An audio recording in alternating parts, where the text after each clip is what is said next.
We want জাস্টিসের জন্য তরুণ যুবকেরা আমাদের মীর মুগ্ধ আবু সাঈদরা যদি জীবন দিতে পারে, আজ তরুণ যুবক এবং আমাদের জনতাকে জিজ্ঞেস করতে চাই, আগামী দিনে কোরআনের সংসদ কায়েমের জন্য, ইসলামের সংসদ কায়েমের জন্য আরেকবার যদি জীবন দিতে হয় আমাদের, সেই জীবন দিতে আমরা কি রাজি থাকব? আমরা কি রাজি থাকব? মহান আল্লাহর দরবারে শুকরিয়া আদায় করি, প্রিয়নবী মুহাম্মদুর রাসূলুল্লাহ সাল্লাল্লাহু আলাইহি সাল্লামের দরবারে দুরূদ পেশ করছি সাল্লাল্লাহু আলাইহি ওয়াসাল্লাম। আজকে এখানে আপনারা যারা এসেছেন, আমরা সবাই এখানে কি দুনিয়ার কোনো শক্তির কাছে এসেছি নাকি আল্লাহর শক্তির কাছে এসেছি? কার কাছে এসেছি? আমাদের এই সমস্ত ব্যবস্থাপনার যিনি সহযোগিতা করেছেন, সেটা কি দুনিয়ার কোনো শক্তি নাকি আল্লাহর শক্তি? আমার ভাইয়েরা, হযরত ইব্রাহিম আলাইহিস সালামকে যখন আগুনে পুড়ে পরীক্ষায় উত্তীর্ণ করার জন্য আল্লাহ তাআলা সিদ্ধান্ত নিয়েছিলেন, আপনাদের সকলের মনে থাকার কথা, হযরত ইব্রাহিম আলাইহিস সালামকে আগুনে ফালানোর জন্য মাসব্যাপী যখন আগুনের কুণ্ডলী তৈরি করা হচ্ছিল, সমস্ত মানুষ শুধু নয়, ফেরেশতাকুল, সমস্ত পশু প্রাণী আল্লাহর দরবারে আহ্বান করেছিলেন, দোয়া করেছিলেন, আল্লাহ এই বিরাট পরীক্ষা থেকে, নির্যাতন, নির্মমতা থেকে হযরত ইব্রাহিম আলাইহিস সালাম আপনার প্রিয় বন্ধু খলিলুল্লাহকে আপনি হেফাজত করুন। আল্লাহ সুবহানাহু ওয়া তাআলা তাকে হেফাজতের জন্য ফেরেশতাগণকে পাঠিয়েছিলেন। আপনাদের সকলের মনে থাকার কথা, হযরত জিবরাইল আমিন ইব্রাহিম আলাইহিস সালামের কাছে গিয়ে আবেদন করেছিলেন, ইব্রাহিম, আমি আল্লাহর পক্ষ থেকে আপনার কাছে এসেছি, যদি আপনার কোনো সহযোগিতার প্রয়োজন হয় তাহলে আপনাকে আমি সহযোগিতা করতে চাই। সম্মানিত মুসল্লিয়ান ইকরাম, আজ এই কথাটি আমাদের জন্য অত্যন্ত তাৎপর্যপূর্ণ। যদি কেউ মনে করেন পরিস্থিতি ভালো হয়েছে সেজন্য হয়তো আমরা এই কাজ করতে পারছি, কিন্তু আমরা এই কথাও পরিষ্কার বলি, আমাদের কাছে পরিস্থিতি ভালো হলেও আলহামদুলিল্লাহ, আমাদের কাছে পরিস্থিতি প্রতিকূল হলেও আলহামদুলিল্লাহ, আমরা শত প্রতিকূলতার মধ্যেও দুনিয়ার কোনো সহযোগিতার কাছে মাথা নত না করে হযরত ইব্রাহিম আলাইহিস সালাম যেমন জিবরাইল আমিনকে বলেছিলেন, আমার যদি সহযোগিতার প্রয়োজন হয় তাহলে আমি একমাত্র সহযোগিতা গ্রহণ করব মহান আল্লাহ সুবহানাহু তাআলার। আল্লাহ সুবহানাহু তাআলা ছাড়া আমার কারো সহযোগিতার প্রয়োজন নেই। আজ মুসল্লিয়ানে কেরাম, আপনাদের কাছে জানতে চাই, বাংলাদেশকে যদি কোরআনের দেশ করতে হয়, তার জন্য যদি হযরত ইব্রাহিম আলাইহিস সালামের মতো আমাদের ত্যাগ এবং কোরবানির পরীক্ষায় উত্তীর্ণ হতে হয়, আর তার জন্য যদি সেই অগ্নি পরীক্ষায় আমাদেরকে সহযোগিতার জন্য এক আল্লাহ ছাড়া দুনিয়ার আর কাউকে না পাওয়া যায়, তাহলে আজ এই জনসমুদ্রের কাছে জানতে চাই, আমরা এক আল্লাহ ছাড়া আর কারো সাহায্য কি আমাদের দরকার হবে? আমরা কার সাহায্য চাই? কার সাহায্য চাই? একবার সেই আল্লাহকে আমরা ডাক দিতে চাই। আমরা সবাই আল্লাহকে একবার ডাকতে চাই, আল্লাহ আল্লাহ।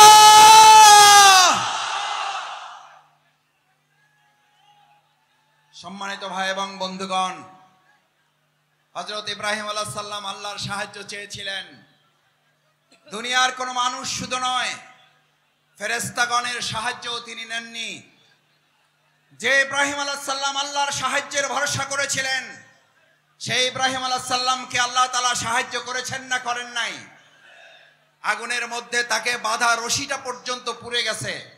হযরত ইব্রাহিম আলাইহিস সালাম আগুনের স্পর্শ করা তো দূরের কথা, হযরত ইব্রাহিম আলাইহিস সালাম সেই সময়, ওই সময়টুকু যা তিনি আগুনের মধ্যে অবস্থান করেছিলেন, সেই সময়টুকুকে বলা হয়ে থাকে তিনি তার জীবনের সবচেয়ে সুখী এবং আরামের জীবন যাপন করেছেন।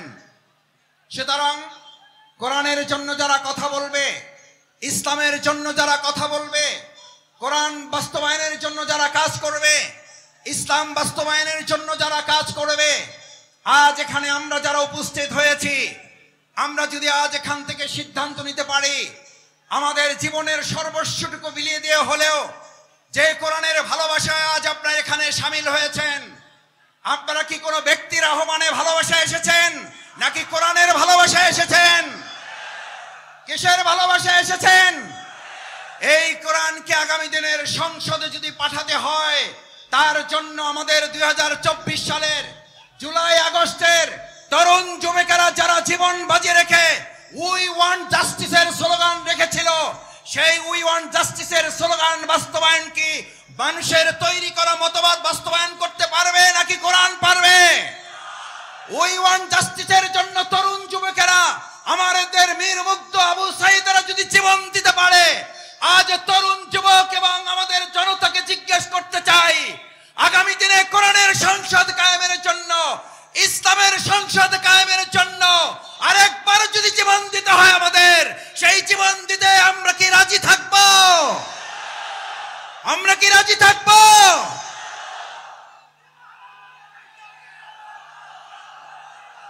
সম্মানিত ভাই এবং বন্ধুগণ, আল্লাহ সুবহানাহু ওয়া তাআলা মহাগ্রন্থ আল কোরআনে আমাদের জন্য উল্লেখ করেন, আল্লাহ তাআলা আমাদের জন্য উল্লেখ করেন,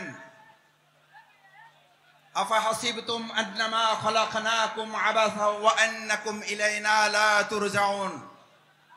আল্লাহ সুবহানাহু ওয়া তাআলা আমাদেরকে পৃথিবীতে প্রেরণ করে আমাদেরকে স্মরণ করিয়েছেন।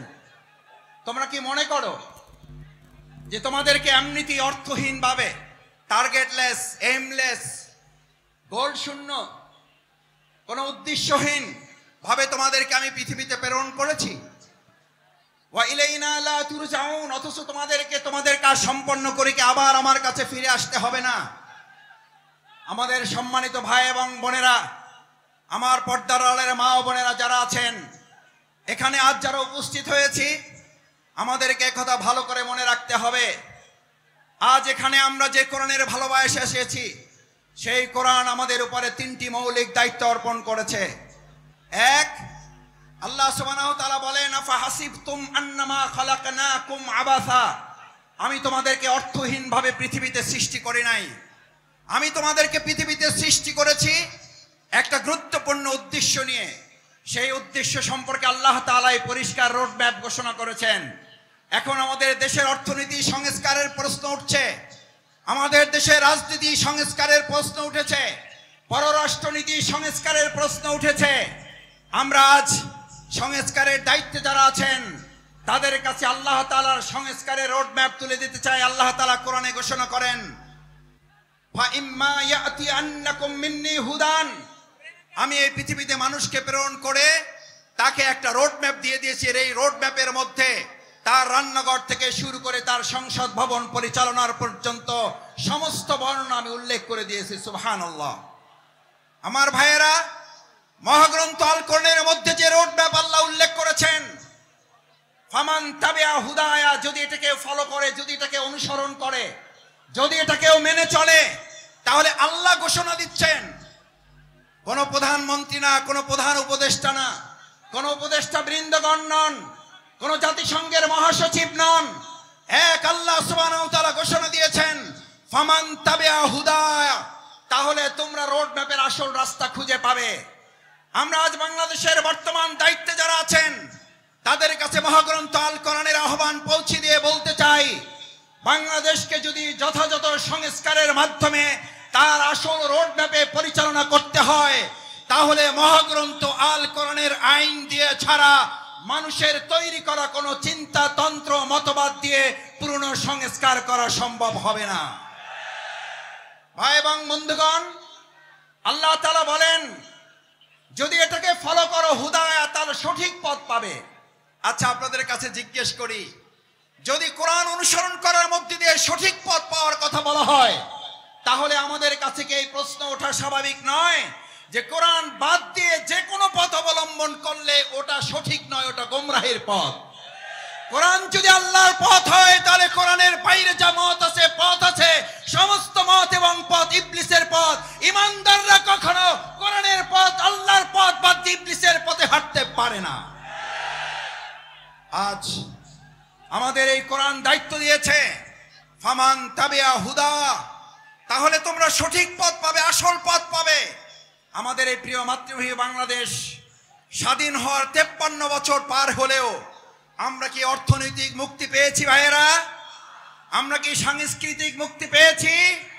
আমরা কি রাজনৈতিক মুক্তি পেয়েছি? এই সকল মুক্তি আমাদের যদি পেতে হয় তাহলে আমাদের মানুষের তৈরি করা মতবাদের দিকে নাকি কোরআনের দিকে ফিরতে হবে? আমাদের গ্রামে, আপনাদের গ্রামে আমরা সবাই একটা কথা বলি, সোজাতে হবেন, মরার আগে হবেন না। কখন হবেন? কখন হবেন? কাপড় দিয়ে যখন পায়ের কাছে একজন ধরে আর মাথার কাছে একজন ধরে, দুই দিকে দুইজন ধরে আর টানে, বলে যে আরো সোজা করো, আরো টাইট করো। ভাইয়েরা, মরার পরেই যদি আমাদের সোজা হতে হয়, চোখে যদি দেখতে পাই যে আমরা সোজা হচ্ছি এবং আমার সন্তানরা আমাকে টাইট করে বেঁধে সোজা করছে, আজ আমার সমস্ত পেকুয়াবাসী, বাংলাদেশের প্রান্ত থেকে যারা এখানে এসেছেন, আমরা আহ্বান জানাই, আসুন, মরার পরে যদি সোজা আমাদের হতেই হয় তাহলে জীবিত থাকতেই আমরা সোজা হয়ে আমাদের বাংলাদেশকেও সোজা পথে পরিচালনার